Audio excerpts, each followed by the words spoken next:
परमात्मा निकट है। परमात्मा चांद तारों की तरह दूर नहीं, सब जगह है। और हम पास देखना भूल गए। परमात्मा पास है, पास से भी पास, तुमसे भी ज्यादा पास। उसे जानने के लिए कोई बहुत गणित, कोई तर्कशास्त्र, कोई जटिल विचार की प्रक्रिया नहीं चाहिए। उसके लिए सरलता चाहिए, ध्यान चाहिए, निर्मलता चाहिए, निर्विचार भाव चाहिए।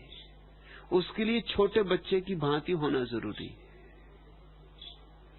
ठीक कहते हैं गुलाल, निर्मल हरि को नाम ताही नहीं मानी, लेकिन तुम उसे नहीं मानोगे, क्योंकि बात इतनी सरल है। तुम कहोगे प्रमाण, तुम कहोगे तर्क, आधार, और परमात्मा के लिए कोई तर्क नहीं दिया जा सकता। परमात्मा तो सभी तर्कों का आधार है, इसलिए उसके लिए कोई तर्क नहीं हो सकता।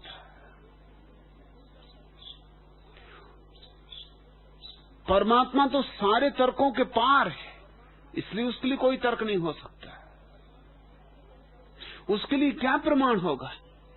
वही तो है प्रमाण देने वाला, वही तो है प्रमाण मांगने वाला। उसके लिए कैसे प्रमाण होगा? तुम्हारे भीतर जो देखता है वही तो है परमात्मा। तुम परमात्मा को कैसे देखोगे? इस बात को जरा ख्याल में लेना। लोग कहते हैं हमें परमात्मा को देखना, यात्रा ही गलत शुरू हो गई। पहले ही कदम भ्रांति का उठा लिया। परमात्मा को देखना, परमात्मा तो वह है जो तुम्हारे भीतर देखता है। देखने की क्षमता, तुम्हारी दर्शन की क्षमता परमात्मा, तुम्हारा दृष्टा भाव, साक्षी भाव परमात्मा। तुम साक्षी भाव को कैसे देखोगे? उसे तो देखने का कोई उपाय नहीं। सब देख सकते हो, स्वयं के देखने को कैसे देखोगे? कोई मार्ग नहीं। परमात्मा बाहर होता, हम खोज लेते, कभी का खोज लेते। तारों पे पहुंच सकते हैं, चांद पे पहुंच सकते हैं, गौरी शंकर पे पहुंच सकते, क्या परमात्मा को नहीं खोज लेते? लेकिन परमात्मा बैठा है तुम्हारे हृदय की धक-धक में, जहां तुम्हारे प्राणों का प्राण है। वहां वो इतने पास बैठा है कि तुम्हारी समझ में नहीं आता कि वहां जाएं तो कैसे जाएं। न कोई ट्रेन जाती वहां, न कोई हवाई जहाज जाता वहां, पद यात्रा तक नहीं कर सकते, नहीं तो चल पड़ते पद यात्रा पर। वहां कोई यात्रा ही संभव नहीं। वहां तो सब यात्राएं छोड़ के बैठ जाना पड़ता है। कुछ चीजें हैं जो दौड़ के पाई जाती, संसार की सब चीजें दौड़ के पाई जाती। इसमें जो जितना दौड़ में कुशल है उतना सफल होगा। लेकिन परमात्मा बैठ के पाया जाता, रुक के पाया जाता। जो रुक जाने में सफल है, जो बैठ जाने की कला सीख लिया है, ध्यान और है क्या? शांत होकर बैठ जाने की कला। थोड़ी देर को दौड़ना नहीं, आपाधापी नहीं, छोड़ देना सब यात्राएं। थोड़ी देर को ऐसे हो जाना जैसे तुम हो ही नहीं, बस यही निर्मलता है। न हो जाना निर्मलता है। और परमात्मा निर्मल को उपलब्ध होता है। विचार तो मल है, वो तो कूड़ा करकट है। जितने तुम विचार से भरे हो उतने ही व्यर्थ जंजाल से भरे हो। निर्मल हरि को नाम ताही नहीं मानी, भरमत फिरे सब ठाव कपट मन ठानी। सारी दुनिया में भरमते फिरते हो, बड़े बड़े कपट ठाने हुए, सबको धोखा देने में लगे हो। और एक बात भूल ही गए, किंतु धोखा देने में अपने को तुम सबसे बड़ा धोखा दे रहे हो। इसलिए तो लोग रोते हुए मरते। मृत्यु के डर से नहीं रोते हैं वो। मृत्यु का क्या डर? मृत्यु तो विश्राम की तरह चिर निद्रा है। मृत्यु से कोई नहीं डरता, डरते हैं, रोते हैं, इसलिए भयभीत होते हैं, इसलिए करे ये जिंदगी का अवसर हाथ से गया, हम औरों के पीछे लगे रहे, खुद ही धोखा खा गए, बुरा धोखा खा गए। भरमत फिरे सब ठाव कपट मन ठानी, कहां कहां नहीं भरमते फिरते हो, पद के पीछे, धन के पीछे, प्रतिष्ठा के पीछे, क्या क्या नहीं करते हो तुम कुछ भी करने को राजी हो, खुशामत करने को राजी हो, चापलूसी करने को राजी हो, कुछ भी करने को राजी हो, बेईमानी करने को राजी हो, गला काटने को राजी हो, हिंसा करने को राजी हो, लेकिन सीढ़ियां बन जाएं, किसी तरह तुम पद पे पहुंच जाओ, प्रतिष्ठा पे पहुंच जाओ, कुछ ठीकरे तुम्हारे पास इकट्ठे हो जाएं। सूझत नहीं अंध ढूंढत जग सान ही, कुछ सूझता नहीं है तुम्हें, बिल्कुल अंधे हो तुम, मगर बड़ी अकड़ में, संसार में धन को, पद को, प्रतिष्ठा को खोजने निकले हो, बड़ी शान से। सूझत नहीं अंध ढूंढत जग सान ही, बड़ी शान से चल पड़े हो, बड़ी अकड़ से, इसकी फिक्र नहीं कि अंधे हो। जाओगे कहां? पहले आंख तो ठीक कर लो, पहले देखना तो सीख लो, पहले दृष्टा तो बन जाओ, फिर खोजने निकलना। धर्म सीधी सी बात कहता है कि पहले देखना तो सीख लो। अगर तुम्हें सत्य मिल भी गया और तुम्हारे पास देखने की आंखें ही न हुई तो क्या करोगे?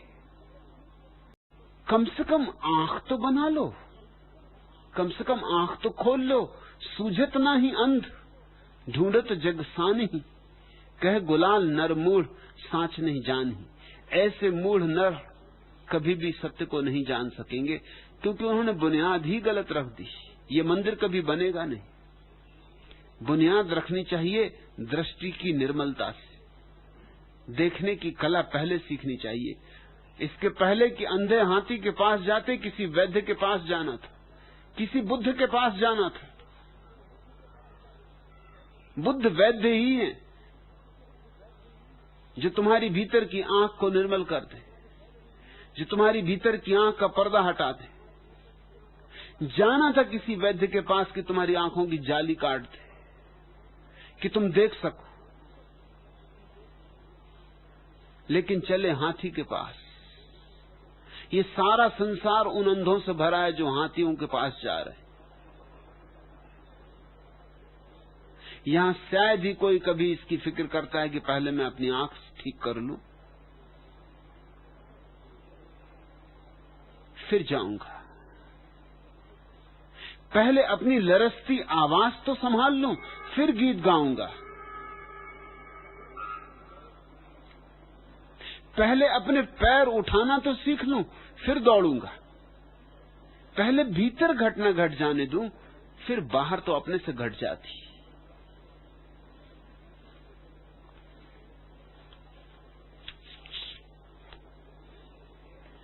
माया मोह के साथ सदा नर सोया।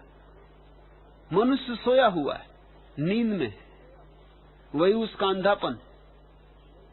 सोया है माया में, सोया है मोह में।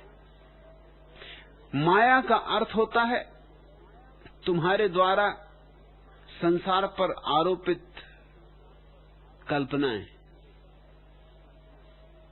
माया का ये अर्थ मत समझना जो तुम्हारे तथाकथित महात्मा तुम्हें समझाते कि सारा जग माया है।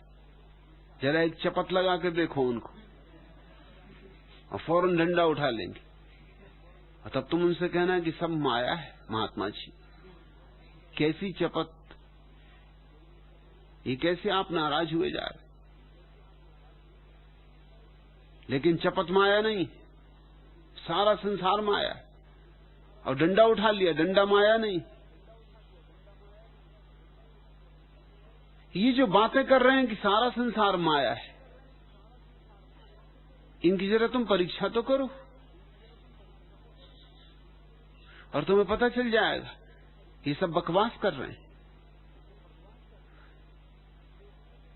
अगर जगत माया है तो फिर ये त्याग की क्या बातें कर रहे हैं कि हम सब संसार छोड़ के चले आए? जब माया ही तो क्या खाक छोड़ोगे? जब है ही नहीं तो छोड़ोगे क्या? जब तुम्हारे पास कुछ था ही नहीं पहले से तो त्यागोगे क्या? कोई अपनी छाया तो नहीं त्यागता।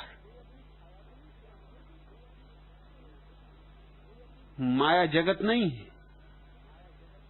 जगत सत्य है उतना ही जितना परमात्मा, क्योंकि जगत परमात्मा है। लेकिन हां, जगत के पर्दे पर तुम अपनी कल्पनाओं के बहुत से जाल बुनते हो। वे जाल तुम्हारे, वे तुम बुनते हो। तुम्हारा मन स्रोत है माया का, जगत नहीं। दर्पण के सामने खड़े होकर जो तुम देखते हो वो जरूरी नहीं कि सिर्फ तुम्हारी चेहरे की तस्वीर हो। उसमें बहुत कुछ तुम्हारी धारणाएं मिली होती, कल्पनाएं मिली होती। तुम दर्पण को ही प्रतिफलित नहीं करने देते कि तुम क्या हो। तुम उसमें बहुत कुछ जोड़ देते हो, बहुत रंग डाल देते हो।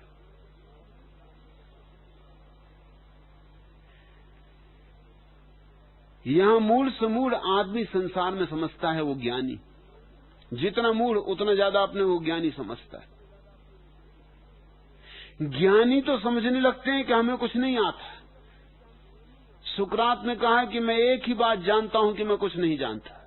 ये तो ज्ञानी का वचन। और मूढ़ों से पूछो, वो सब जानते हैं। तुम जो पूछो वह जानते। ऐसी कोई चीज ही नहीं जो वो न जानते हो। तुम ऐसा कोई सवाल नहीं पूछ सकते जिसका जवाब उनके पास ना हो। इसके पहले कि तुम सवाल पूछो, जवाब तैयार है।